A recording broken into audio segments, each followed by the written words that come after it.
पिछले 24 घंटों का जो घटनाक्रम है बहुत तेजी से बदला है। हम सबको बड़ा आश्चर्य हुआ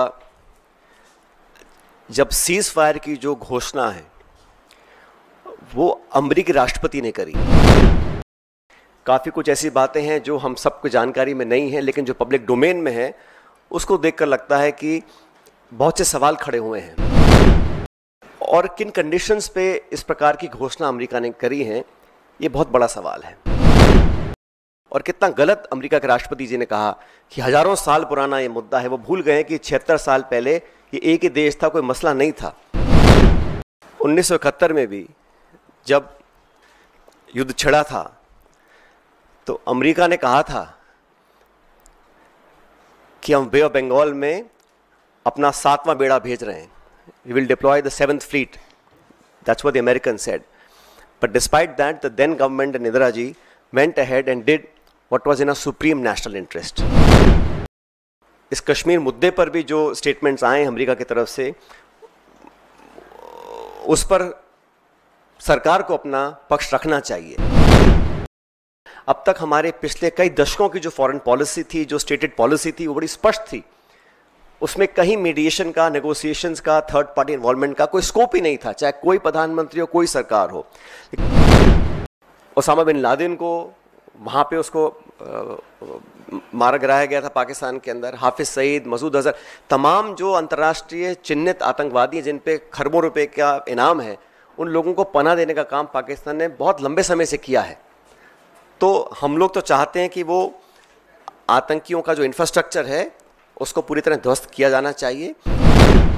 क्या आप मानते हैं कि एक मौका था पाक अधिकृत कश्मीर पे कब्जा करने का, पाक अधिकृत कश्मीर को लेने का, वो मौका हम चूक गए उस मौके से? कांग्रेस को ज़्यादा दिक्कत किस चीज़ से है? सीज फायर का जो फैसला लिया गया वो विपक्षी पार्टियों को कॉन्फिडेंस में नहीं लिया गया, वो फैसला गलत था, या फिर एक तीसरे देश को इसमें शामिल किया गया और वो जानकारी दे रहा है ट्वीट के जरिए कि भारत पाकिस्तान के बीच अब युद्ध जो है वो खत्म हो रहा है? किस बात पर कांग्रेस की ज्यादा आपत्ति? पहली बार किसी तीसरे देश ने इसकी घोषणा करी है। वो मैं समझता हूं कि उस पर भारत सरकार को अपना पक्ष रखना चाहिए कि ऐसा क्यों हुआ। क्या भारत की विदेश नीति में कहीं खामी आपको नजर आती है? न्यूट्रल साइट पे इंडिया पाकिस्तान की चर्चा की पहल करवाना, वो भी एक तीसरे मुल्क के माध्यम से, वो हमारी अब तक की फॉरेन पॉलिसी से हटकर है। मैं नहीं मानता हूं कि आज हम लोग बैठकर आलोचना करें, गिनतियां करें। सरकार ने खुद ही माना था पहली ऑल पार्टी मीटिंग में कि चूक हुई है, कि जो आतंकवादी भारत में आए थे, जब रेल बंद है, हवाई जहाज बंद है, गाड़ियां बंद हैं, कैसे तो आए होंगे वो लोग, तो अलग विषय। आज समय नहीं है कि हम उसका विश्लेषण करें। पहली बार मध्य भारत का सबसे एडवांस 3 टेस्ला MRI, सारी स्कैनिंग 6 से 10 मिनट में हो जाती है, जहां आम MRI मशीन 45 से 1 घंटे लेती है। GT diagnostic, near Nehru Nagar square, Priyadarshini परिसर, भिलाई। सबसे पहले पिछले कुछ दिनों में जिन भारतीय नागरिकों की मौत हुई है, खासकर सरहद के पास वाले क्षेत्रों में, मैं अपनी तरफ से, अपनी पार्टी की तरफ से और सभी लोगों की तरफ से उनको बहुत बहुत सांत्वना देना चाहता हूं और अपनी श्रद्धांजलि अर्पित करना चाहता हूं जिन लोगों की मौत पिछले कई दिनों में हुई है। दूसरा, मैं भारतीय सेना, भारतीय वायुसेना, थल सेना, हमारे सैनिकों का, हमारी फ़ौज का जो पराक्रम और शौर्य है, मैं उसको सलाम करना चाहता हूँ। और भारतीय सेना ने एक बार दोबारा दिखाया है कि वो दुनिया की सर्वोच्चतम सेनाओं में से एक है। A professional armed forces that is second to none. The valour, the bravery and the professionalism of the Indian armed forces is unprecedented and second to none. पिछले 24 घंटों का जो घटनाक्रम है बहुत तेजी से बदला है। और हम सबको बड़ा आश्चर्य हुआ जब सीज फायर की जो घोषणा है वो अमेरिकी राष्ट्रपति ने करी। ये शायद पहली बार हुआ है कि इस प्रकार की सीज फायर की घोषणा सोशल मीडिया के माध्यम से अमेरिका के राष्ट्रपति करते हैं। और जो उन्होंने अपने सोशल पोस्ट पर लिखा है उस पर भी हमको ध्यान देना चाहिए। भारत और पाकिस्तान के बीच जो मसला है उसका अंतर्राष्ट्रीयकरण करने का जो एक ये नया कदम हम लोगों ने देखा है, ये बहुत आश्चर्यजनक है। और कांग्रेस पार्टी बहुत लंबे समय से इस मांग को करती आई है कि हम लोगों को पार्लियामेंट का एक विशेष सत्र बुलाना चाहिए। आप सबको याद होगा 1994 में कांग्रेस की सरकार में सर्वसम्मति से एक प्रस्ताव पारित किया था जहां पर पीओके को वापस लेने की सहमति संपूर्ण संसद के सभी सदस्यों ने एक स्वर में ली थी। 1994 का जो रेजोल्यूशन है, समय आ गया कि उसको हमें दोबारा दोहराना चाहिए। और इस पूरे प्रकरण में पहलगांव के आतंकी हमले के बाद देश में शायद पहली बार अनप्रेसिडेंटेड और एक तरफा समर्थन भारत सरकार को सब पक्षों से मिला।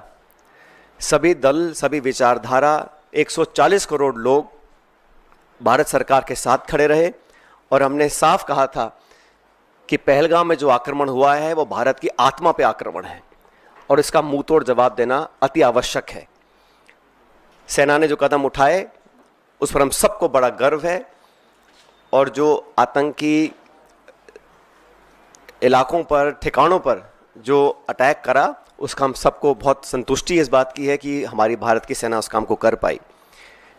लेकिन अनवेवरिंग, अनप्रेसिडेंटेड सपोर्ट जो भारत सरकार को दिया, मैं समझता हूं कि हमारी जो मांग है उसको सरकार को सुनना चाहिए और एक विशेष सत्र पार्लियामेंट का बुलाना चाहिए।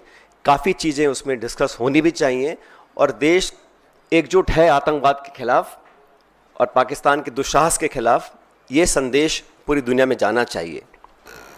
साथियों, जब ये घोषणा मीडिया के माध्यम से, और मैं सिर्फ उन बातों को रखना चाहता हूं जो पब्लिक डोमेन में है, काफ़ी कुछ ऐसी बातें हैं जो हम सबको जानकारी में नहीं है, लेकिन जो पब्लिक डोमेन में है उसको देखकर लगता है कि बहुत से सवाल खड़े हुए हैं।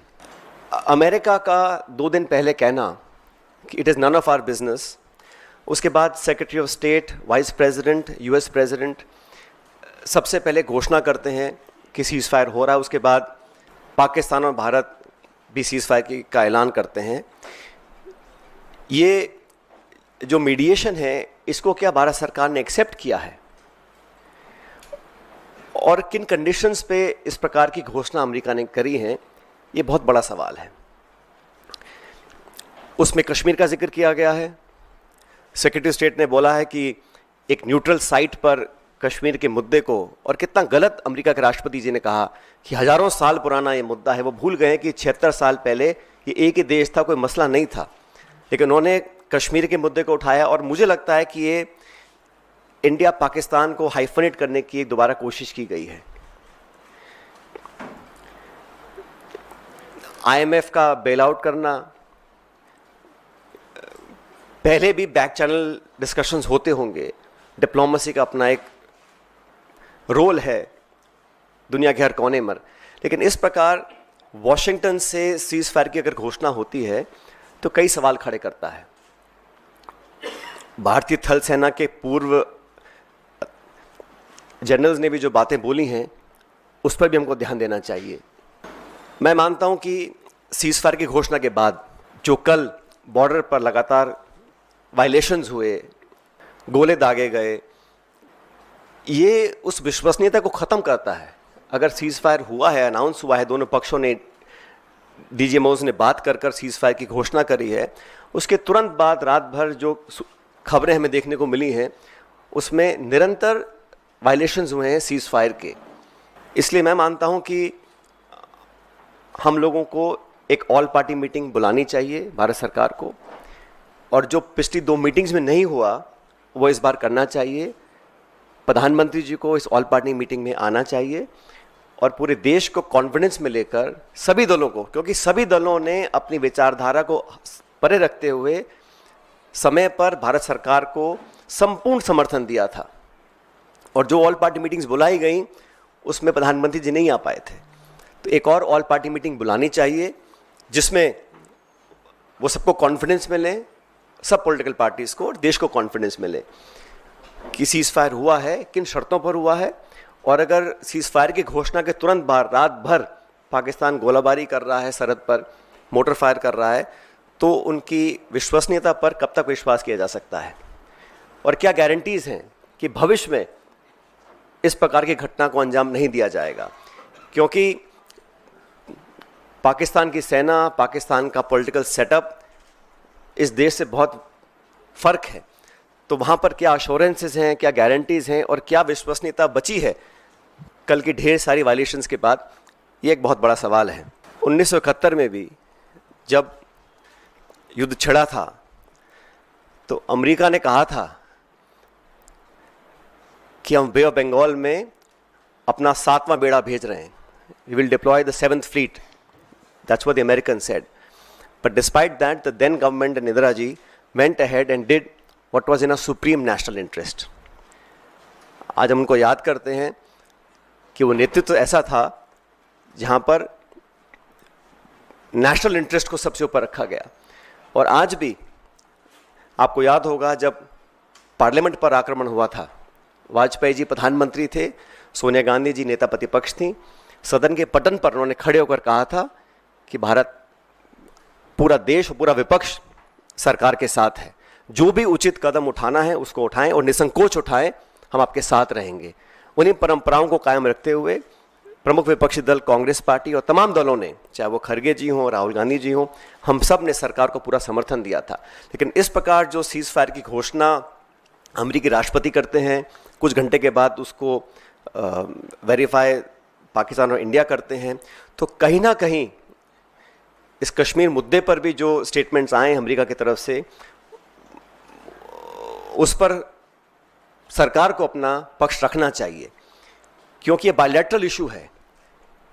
इसका अंतर्राष्ट्रीयकरण करने की जो कोशिश की जा रही है इस पूरे प्रकरण के माध्यम से, मैं उसको ठीक नहीं समझता हूँ। एक विशेष सत्र पार्लियामेंट का बुलाना चाहिए और कम से कम 1994 का जो रेजोल्यूशन था उसको दोबारा अडॉप्ट करें और देश के सामने स्पष्ट तरीके से कहा जाए कि no third party involvement will be accepted. It is a bilateral issue and it is India's and Pakistan's issue, and no country, including America, should have a space to intervene in a bilateral issue. अब तक हमारे पिछले कई दशकों की जो foreign policy थी, जो स्टेटेड पॉलिसी थी, वो बड़ी स्पष्ट थी। उसमें कहीं मीडिएशन का, नेगोशिएशंस का, थर्ड पार्टी इन्वॉल्वमेंट का कोई स्कोप ही नहीं था, चाहे कोई प्रधानमंत्री हो, कोई सरकार हो। लेकिन जो अमेरिका का स्टेटमेंट आया है उस पर इन सारी चीज़ों के ऊपर एक सवाल उठना लाजमी बनता है। इसलिए मैं इतना ही अपील करूंगा कि ऑल पार्टी मीटिंग सरकार को बुलानी चाहिए तुरंत प्रभाव से, और हमारे सैनिकों ने पिछले दिनों में जो कर दिखाया है, मुझे लगता है कि उस पर हम सबको बड़ा फ़ख्र है, बड़ा नाज है, और हमारी सेनाओं का जो बल, जो ताकत, जो शौर्य, जो वीरता, जो कार्यकुशलता, जो प्रिसिशन, जिस जांबाजी से उन्होंने मजा चखाने का काम किया है पाकिस्तान को, उन सब पर हमको बड़ा नाज है, बड़ा फ़ख्र है। Thank you.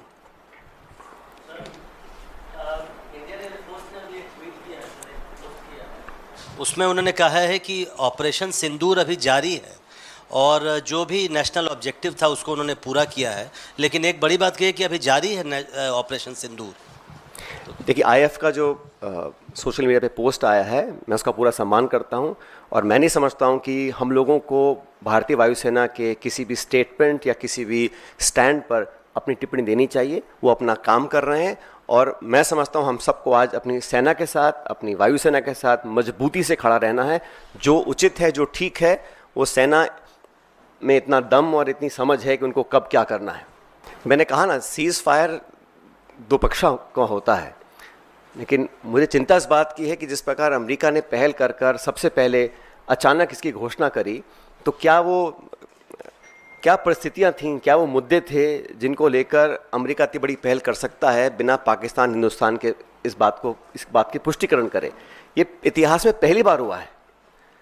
तो what I am saying is that the fact that the US unilaterally announces a ceasefire between two countries so far away, it's unprecedented. It has never happened before, and they've tried to engulf the discussion to involve Kashmir, which again is unprecedented. To say that they will meet at a neutral site, who are they to decide what is the neutral site and who should meet? POK is part of this country. We have resolved in 1994 to take back POK. Has there been a change in that stand? What are the conditions? What are the circumstances? What are the issues on which they will be talking? And who is a third country to dictate to India where and when we should meet and how we should meet? That is a question that needs to be answered. जैसा मैंने कहा कि all party meetings में क्या discuss किया, रक्षा मंत्री जी ने जो ब्रीफ किया अलग अलग दलों को, वो मीडिया में चर्चा करने का विषय नहीं है।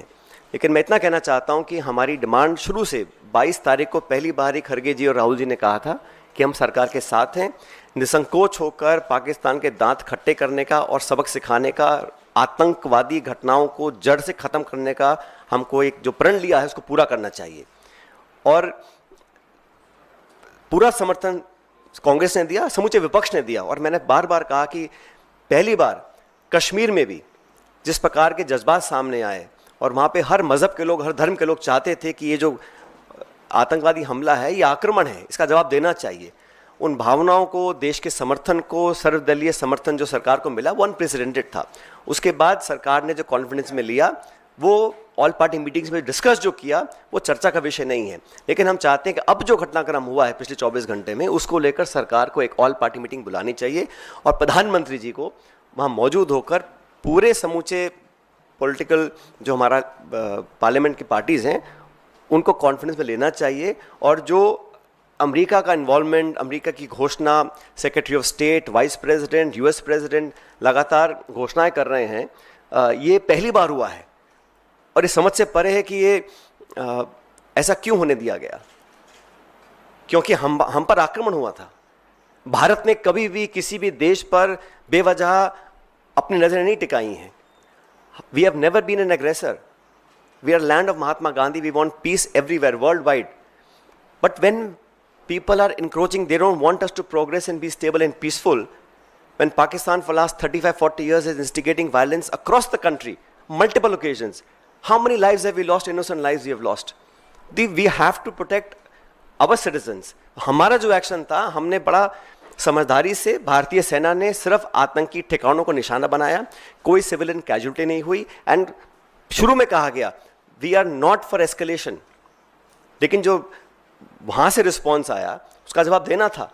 लेकिन जो सीज फायर करने की घोषणाएं हुई हैं वो मुझे लगता है कि इस पर सरकार को अपना स्पष्टीकरण देना चाहिए। सचिन सर,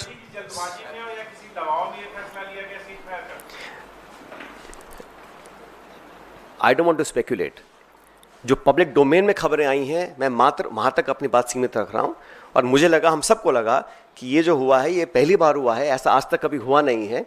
किन परिस्थितियों में ऐसा हुआ, क्या कारण थे और अब आगे क्या होगा, क्योंकि इसमें लिखा गया है कि एक न्यूट्रल साइट पर कश्मीर मुद्दे को लेकर दोनों पक्षों की चर्चा होगी, कौन करवाएगा, ये third party mediation, Shimla agreement, इन सब पर सरकार को अपनी बात रखनी चाहिए। सचिन सर 2-3 सवाल हैं आपसे। पहला ये कि हम लोग इस लड़ाई में विपक्ष के समर्थन, तमाम कांग्रेस पार्टी और पूरे देश के समर्थन से सरकार को ताकत मिली थी और सेना पे आप लोग का विश्वास है। पहला सवाल ये है कि क्या हमने लीड लेकर भी पीछे हटे हैं, कांग्रेस ऐसा मानती है?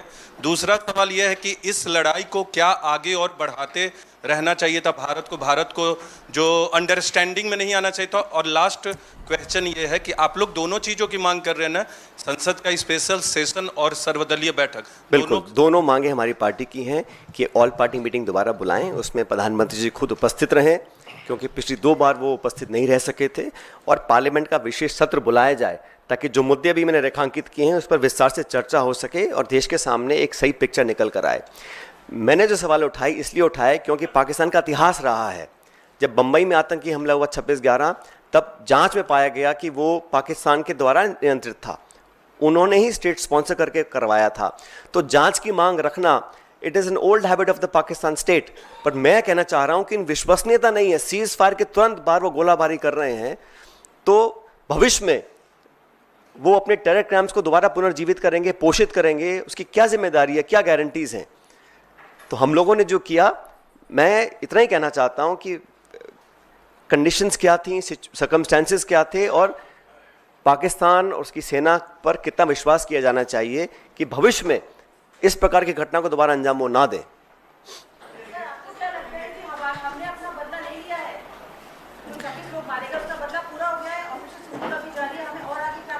जैसा अभी आपके साथी ने कहा कि एयरफोर्स ने अभी एक स्टेटमेंट जारी किया है, तो we should wait and watch.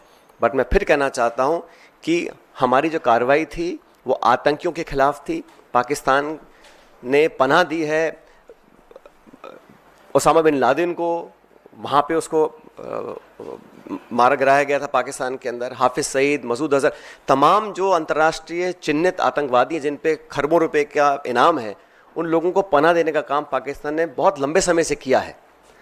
तो हम लोग तो चाहते हैं कि वो आतंकियों का जो इंफ्रास्ट्रक्चर है उसको पूरी तरह ध्वस्त किया जाना चाहिए।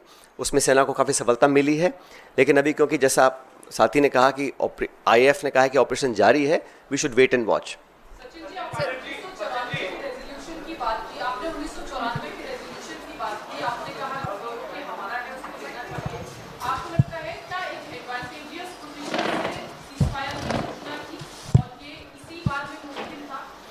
मैं स्पेकुलेट करना नहीं चाहता हूं, मैं सिर्फ इतना कहना चाहता हूं 1994 में संपूर्ण संसद ने यूनानिमसली एक रेजोल्यूशन पास किया था और हम उस पर भी आज अड़िग हैं। मैं मानता हूं कि समय आ गया कि हमें उस रेजोल्यूशन को दोबारा दोहराना चाहिए और अगर कोई चेंज ऑफ स्टैंड है तो चर्चा करनी चाहिए। हमारी पार्टी का कोई चेंज ऑफ स्टैंड नहीं है, वो कांग्रेस के समय में रेजोल्यूशन पास किया गया था 1994 में, और हम आज भी उस पर कायम है, पूरा देश उस पर कायम है। लेकिन एक सर्वदलीय बैठक और पार्लियामेंट का विशेष सत्र सरकार को तुरंत बुलाना चाहिए। सचिन पायलट जी, सचिन जी, मेरा सवाल आपसे ये है कि आप भी फौज में हैं। सवाल ये है कि इंदिरा गांधी ने 1971 में पाकिस्तान के 2 टुकड़े किए थे और जो हालात अभी सीमा के आसपास के बने हुए हैं पहलगाम के बाद, क्या आप मानते हैं कि एक मौका था पाक अधिकृत कश्मीर पे कब्जा करने का, पाक अधिकृत कश्मीर को लेने का, वो मौका हम चूक गए उस मौके से? मैं इतना ही कहना चाहता हूं कि जब जब पाकिस्तान ने दुस्साहस किया है, आतंकी हमलों को अंजाम दिया है, तथ्यों के साथ ये पाया गया कि Pakistan state is fully involved, तो हम लोगों को वहाँ पर जो आतंकी गतिविधियाँ करने वाली जो ताकतें हैं उनको नष्ट करना चाहिए। और 1994 का जो रेजोल्यूशन है पार्लियामेंट का, वो आज भी कायम है। मैं इतना कहना चाहता हूँ। सचिन जी, एक सवाल है, कांग्रेस को ज़्यादा दिक्कत किस चीज़ से है? सीज फायर का जो फैसला लिया गया वो विपक्षी पार्टियों को कॉन्फिडेंस में नहीं लिया गया, वो फैसला गलत था, या फिर एक तीसरे देश को इसमें शामिल किया गया और वो जानकारी दे रहा है ट्वीट के जरिए कि भारत पाकिस्तान के बीच अब युद्ध जो है वो खत्म हो रहा है? किस बात पर कांग्रेस की ज़्यादा आपत्ति है? पहली बात तो हमारी कोई आपत्ति नहीं है, लेकिन एक प्रमुख विपक्षी दल होने के नाते, क्योंकि हम लोगों ने भी कई साल देश की सेवा सत्ता में भी की है, विपक्ष में भी की है, हमारा इतना मानना है कि जो पिछले 24 घंटे में हुआ है वो आज तक हुआ नहीं। किन कारणों से हुआ उसका स्पष्टीकरण आना चाहिए। और अगर सीज फायर था भी तो DGMO पाकिस्तान हिंदुस्तान की अगर बात करके किसी निर्णय पर पहुंचते, वो एक अलग विषय था। और शायद ऐसा पहले भी हुआ है, 2021 में पहले ऐसा हुआ है, लेकिन पहली बार किसी तीसरे देश ने इसकी घोषणा करी है। वो मैं समझता हूँ कि उस पर भारत सरकार को अपना पक्ष रखना चाहिए कि ऐसा क्यों हुआ और किन कारणों से हुआ, किन परिस्थिति में हुआ। और उसमें दायरे में कश्मीर को लिया गया है और कहा गया कि हम दोनों देशों के साथ ट्रेड करेंगे, इन्वेस्टमेंट करेंगे, और भारत और पाकिस्तान को हाइफनेट करने की कोशिश की है। They have trying to hyphenate India and Pakistan, where I think our effort for the last 20-25 years any Indian government has done is to de-hyphenate India and Pakistan. They're trying to bring us back in a hyphenation state, which I don't think is a positive development. Sachin ji, sir जिस तरीके से आपने कहा, और ये तथ्य भी है कि अमेरिका ने इसकी घोषणा करी, अमेरिका कश्मीर की मध्यस्थता की बात कर रहा है, अमेरिका हिंदुस्तान पाकिस्तान को एक तराजू में तौल रहा है, और इतना ही नहीं, चाइना ने आखिर में आते आते साफ कर दिया कि वो इस मामले में पाकिस्तान के साथ खड़ा है। तो कहीं ना कहीं भारत की विदेश नीति पर सवाल खड़े होते हैं। क्या भारत की विदेश नीति में कहीं खामी आपको नजर आती है? देखिए, ये समय नहीं है खामियां निकालने का, आलोचना करने का, लेकिन जैसा मैंने कहा, सीज फायर की घोषणा, न्यूट्रल साइट पे इंडिया पाकिस्तान की चर्चा की पहल करवाना, वो भी एक तीसरे मुल्क के माध्यम से, वो हमारी अब तक की फॉरेन पॉलिसी से हटकर है और उस पर सरकार को अपनी बात रखनी चाहिए। मैं नहीं मानता हूँ कि आज हम लोग बैठकर आलोचनाएं करें, गिनतियां करें। सरकार ने खुद ही माना था पहली ऑल पार्टी मीटिंग में कि चूक हुई है, कि जो आतंकवादी भारत में आए थे, जब रेल बंद है, हवाई जहाज बंद है, गाड़ियाँ बंद हैं, कैसे तो आए होंगे वो लोग। तो वो अलग विषय है, आज समय नहीं है कि हम उसका विश्लेषण करें। लेकिन जो अब आने वाले जो समय है उसमें कैसे हम डील करेंगे, भारतीय वायुसेना बोल रही है कि अभी ऑपरेशन जारी है, सीज फायर की घोषणा हुई, उसकी पालना नहीं हो रही है। हम सब ने देखा है बॉर्डर सरहद पर जो बमबारी कल हुई है उसका मल्टीपल वायलेशंस हुए हैं, उस पर हम लोगों को क्या करना है, ये सरकार को मैं फिर कहना चाहता हूँ। जहाँ तक आतंकवाद से निपटने की बात है, जहाँ तक पाकिस्तान को सबक सिखाने की बात है और भविष्य में उनमें वो क्षमता ना रहे कि वो आतंकियों को पनाह और ट्रेनिंग दे सकें, उस टारगेट को हासिल करने की बात है। पूरी भारत की जनता, एक एक व्यक्ति सरकार के साथ खड़ा है और हमारी फौजों ने जो अब तक करके दिखाया उस पर हमको पूरा नाज है, हम समर्थन में हैं। लेकिन जो सीज फायर वाला प्रकरण है उस पर मुझे लगता है कि कई प्रश्न और सवाल खड़े हुए हैं। ये कोई नई बात तो है नहीं, हम सब जानते हैं कि उनका पूरा समर्थन रहा है। जो आर्टिलरी है, इक्विपमेंट है, वो सारा चीन सप्लाई करता है पाकिस्तान को। Thank you. स्पर्श मल्टी स्पेशलिटी हॉस्पिटल अब दे रहा है फुल टाइम विशेषज्ञों की देखरेख में सर्वश्रेष्ठ NICU एवं PICU की सुविधा, यानी नवजात एवं बच्चों की गंभीर बीमारियों का इलाज अब आपके अपने शहर में, साथ ही न्यूनतम दर पर हेल्थ पैकेज की सुविधा। स्पर्श मल्टी स्पेशलिटी हॉस्पिटल, एक एहसास अपनेपन का।